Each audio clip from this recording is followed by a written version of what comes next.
When a soundtrack for a movie is written, take Test Drive by John Powell, for example, is the scene animated, adjusted to fit what the soundtrack does, or is the soundtrack written based off the scene?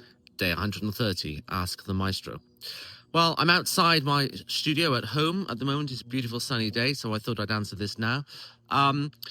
Well, animation movies and traditional film movies with live humans are two separate matters.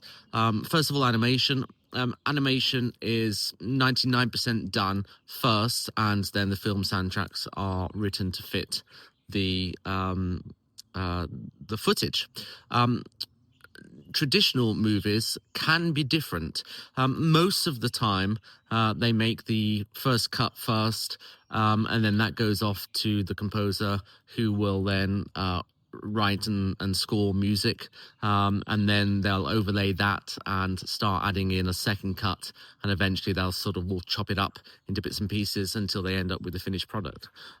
There are some composers and directors who work differently. John Williams and George Lucas, for instance, is one. In Star Wars, there are certain Star Wars scenes where George Lucas loved some of the concepts and music so much by John Williams that they said, John, you go and write the music first, and then I'll cut my edit to your music.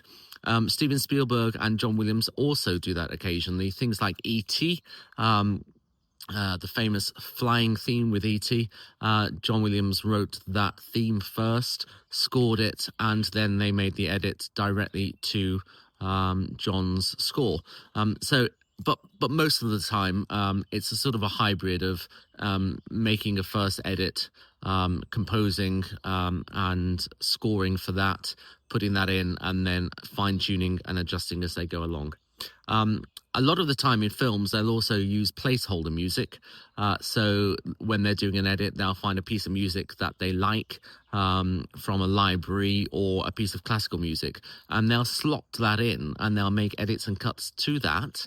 And then that version will then go over to the composer and say, we like this, we like the emotional story of the music. Please go and compose your music and use the emotional ideas from this pre-existing music by another composer, and use that as an impetus to go and write your own thing. That's another way that happens quite often in film. Another question answered. Another mystery solved. I'm Robert Emery. See you tomorrow.